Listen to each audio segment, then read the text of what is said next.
सबसे पहले मैं राजीव आपके पास आ रही हूं क्योंकि एक बार फिर जब अब तो जातीय जनगणना को लेकर सरकार अपना फैसला सुना दिया था और कहीं ना कहीं अब अपनी हिंदुत्व की राजनीति से निकलते हुए सामाजिक न्याय की तरफ बढ़ती हुई सरकार दिख रही थी, लेकिन मोहन भागवत का यह बयान ये किस नई बहस को यहां छेड़ता हुआ नजर आ रहा है राजीव?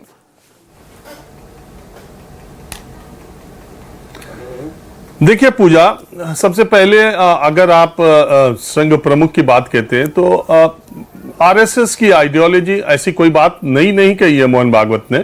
और आरएसएस की एक आइडियोलॉजी विचारधारा को अगर आप दो लाइनों में समझे तो उनकी ये मान्यता है कि हिंदुस्तान में रहने वाला आदमी सब हिंदू है और उनका मूल हिंदू है। इस समय भले ना हो लेकिन उनका मूल हिंदू है, हिंदू धर्म है और हिंदुत्व है। तो इस आइडियोलॉजी पर वो चलते हैं। दूसरी बात, उनकी ये उनकी मान्यता है कि अगर हिंदुस्तान में हिंदुत्व या हिंदू मजबूत होगा तो पूरे दुनिया का जो हिंदू है वो मजबूत होगा और भारत की तरफ देखेगा कि सबसे ज्यादा भारत में हिंदू हैं। और इस दृष्टि से वो बातें वो हमेशा सामने रखते हैं।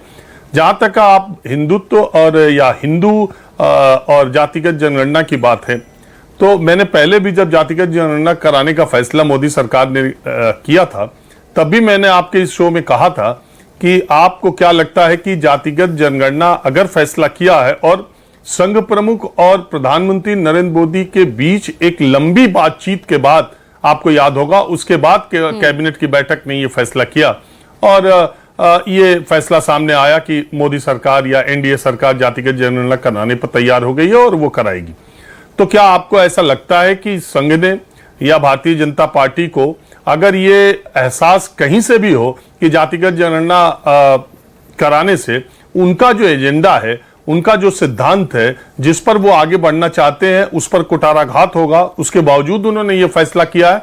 तो मैं मानता हूं कि नहीं। और जब तक जातिगत जनगणना शुरू ना हो, उसका फॉर्मेट क्या हो, उसमें क्या क्या पूछा जाए और जाति के नाम पर, आप धर्म के किसी भी हो, जाति के नाम पर आपकी जाति जब पूछी जाए तो उसमें मूल जाति पूछी जाए, क्या पूछा जाए, ये अभी आगे की चीज है। जब आएगा फॉर्म तब उस समय मेरी इस बात को आप भी याद रखिएगा और दर्शक भी याद रखेंगे।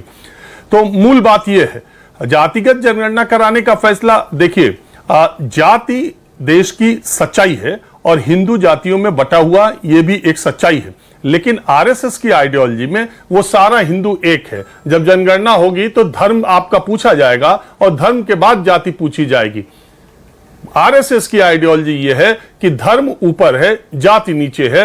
ये बात ठीक है कि सदियों से हिंदू धर्म में जातियों के बीच विभेद है, समानता नहीं है। बहुत हिंदू धर्म में ऐसी जातियां हैं जो बहुत पीछे छूट गई हैं, उन्हें समानता का अधिकार मिलना चाहिए और इस बात की बात भारतीय जनता पार्टी और संघ भी अपने एजेंडे में लाते हैं। और अगर आप उन्हें हिंदी बेल्ट की राजनीति में देखें या कहीं की भी राजनीति में देखें, उन्होंने लगातार पिछले कुछ वर्षों में जातिगत समीकरण को सर्वोपरि रखा है और उसको एक ही सिक्के का दो पहलू बनाने का काम किया है। चाहे कर्नाटक में लिंगायत हो या वोक्कालिका हो, उनको जोड़ने के लिए जब इलेक्शन से ठीक पहले उन्होंने मुस्लिम धर्म को मिलने वाले आरक्षण को खत्म किया, हालांकि बाद में वो कोर्ट से रुक गया, लेकिन तब भी उन्होंने ये कहा कि वो जो आरक्षण दिया जाएगा वो वोक्कालिगा और लिंगायत में बांट दिया जाएगा। चाहे आप यूपी में देखें, उन्होंने अदर बैकवर्ड क्लासेस जो मजबूत या छोटी छोटी जातियां थी उसको बीजेपी के साथ मिलाने का काम किया। बिहार में अगर आप देखें तो भी उन्होंने उसी तरह का प्रयास किया। हरियाणा में अगर आप देखें तो भी उन्होंने उसी तरह का प्रयास किया कि धर्म की राजनीति तो ठीक है लेकिन जाति की एक जमीनी सच्चाई, जो एक सच्चाई है और उस सच्चाई से कभी मुंह नहीं मोड़ा। अपने उस राजनीतिक समीकरण में जातीय समीकरण को फिट करके उसको हिंदुत्व की चाशनी में सराबोर किया।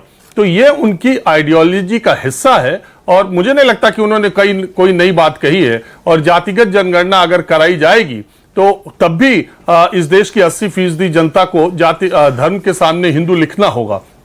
हिंदू हैं तो हिंदू लिखना ही होगा। तो ऐसी मुझे लगता है कि जाति को लेकर हिंदू के एजेंडे पर आगे बढ़ने के लिए वो काम करेंगे। उन्होंने बांग्लादेश के हिंदुत्व का, हिंदुओं का जिक्र भी किया और उन्होंने पूरी दुनिया के हिंदुओं को मजबूत होने का आह्वान किया है।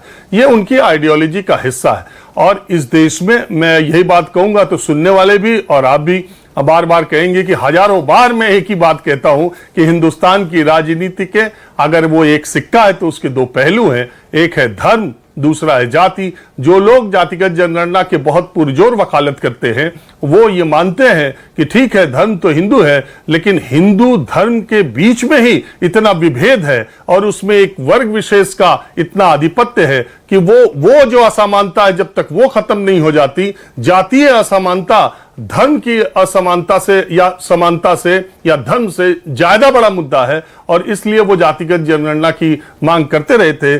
पूरा देश और सारे जनसांख्यिकी आंकड़े ये बताते हैं कि 52% से ज्यादा इस देश में बैकवर्ड क्लास है और अभी उसे 27% आरक्षण मिलता है।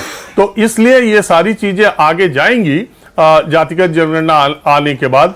लेकिन जो मूल बात उन्होंने कही है वो अपनी आइडियोलॉजी के हिसाब से मैंने कहा कि मुझे तो नया उसमें कुछ नयापन नहीं लग रहा है।